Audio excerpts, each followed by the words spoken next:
For the lower class and middle class China उनके लिए एक देवमानुष है।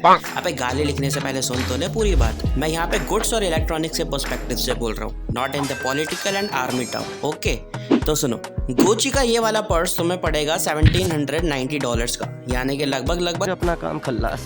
नाइकी का ये वाला एयरफोर्स 1 शू तुम्हें पड़ेगा 10,000 या फिर 11,000 के आसपास। एंड चाइनीज फर्स्ट कॉपी तुम्हें मिल जाएगी 700 रुपए की, चांदनी चौक या सरोजनी के आसपास। तो चाइना कर रहा है ना देवमानुष का काम। चलो अब तुम इमेजिन करो तुम बहुत ज्यादा रिच हो, सिर्फ इमेजिन करो, तुम हो नहीं मुझे पता है। इमेजिन करो कि तुमने गुच्ची का वही वाला पर्स खरीद लिया और तुम देखो कि तुम्हारा वाला पर्स तो 700 रुपए का बिक रहा है, तब क्या बीतेगी तुम्हारे ऊपर? बेकार है भैया, मैं तो टूट गया।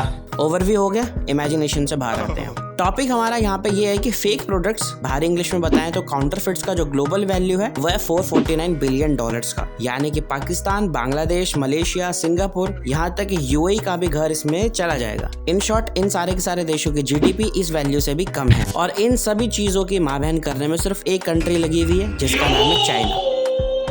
काउंटरफिट्स की वजह से countries like USA, France, Switzerland and India, yes India के भी इकोनॉमी को काफी ज्यादा लॉस होता है। ये changezi Chinese global counterfeit market में 80% माल एक्सपोर्ट करते हैं, बाकी काम तो अपने चांदनी चौक और सरोजनी वाले कर ही रहे हैं। बहुत सारी कंपनियों ने चाइना को काफी बार कंप्लेंट किया कि भाई क्यों हमारे ब्रांड और प्रोडक्ट की माँ बहन करने में लगे हुए हो, हमारा ब्रांड वैल्यू तो खराब होता है। But China Babu is very ढीठ, उसने ये सारी कंप्लेंट तो ली बट उसके बाद प्रोडक्शन डबल कर दिया। एंड डू यू नो कि चाइना का जो जीडीपी में 1.5% आता है वो कहाँ से आता है? वो आता है इन सारे के सारे काउंटरफिट्स को बेच के। तो सोचो इतने बड़े देश की जीडीपी में 1.5% का हिस्सेदारी रखना काफी बड़ी बात है।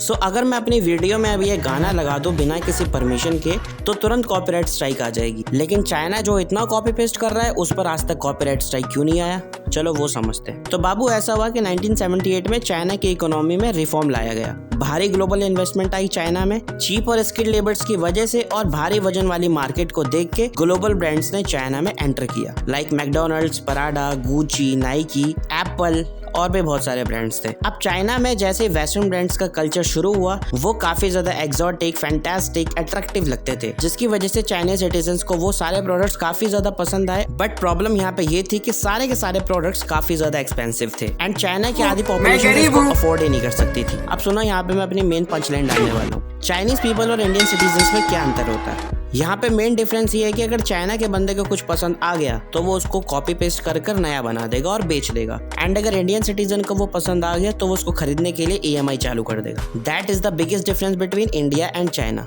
तो यही सेम फंडा चाइनीज पीपल ने भी अप्लाई करा, उन्होंने कॉपी पेस्ट करना चालू कर दिया एंड वेस्टर्न प्रोडक्ट्स में अफोर्डेबिलिटी लाने के लिए चाइनीज लोगों ने फर्स्ट कॉपी बनाना शुरू कर दिया। अब जो प्रॉब्लम चाइना में थी वही सेम प्रॉब्लम काफी ज्यादा under developed countries like India and काफी ज्यादा फटीचर कंट्री, चलो छोड़ देते। डिमांड अब ग्लोबल हो चुकी थी सारे के सारे काउंटरफिट्स की। एज आई टोल्ड यू कि ये इंडस्ट्री चाइना के जीडीपी में 1.5% कंट्रीब्यूट करती है। इस इंडस्ट्री में सारे के सारे प्रोडक्ट्स की डुप्लीकेसी होती है, चाहे वो क्लोथिंग से लेकर फुटवेयर तक हो, चाहे कार से लेकर फाइटर जेट तक। इनफैक्ट इन्होंने तो एलोन मस्क का भी डुप्लीकेट कर दिया था।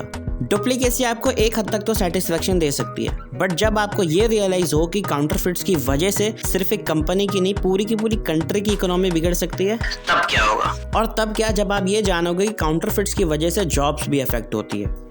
अब ये मत कहना कि काउंटरफिट की इंडस्ट्री काफी ज्यादा एम्प्लॉयमेंट जनरेट कर रही है। यहाँ पे समझो हो क्या रहा है, यहाँ पे रेशियो बैठता है 1:5 का, यानी कि जो 5 लोग बड़े बड़े ब्रांड्स में काम करते हैं, उनकी डिजाइनिंग करते हैं, उनकी प्रोडक्शन करते हैं, वहीं एक बंदा इसकी कॉपी कर सारी की सारी माँ बहन कर देता है, एंड जिसकी वजह से जॉब्स भी काफी ज्यादा इफेक्ट होती है। अब चाइनीज गवर्नमेंट एक और नया लॉ लेकर के आई है जिसमें फेक प्रोडक्ट्स बिकने पर फाइन लगाया जाएगा।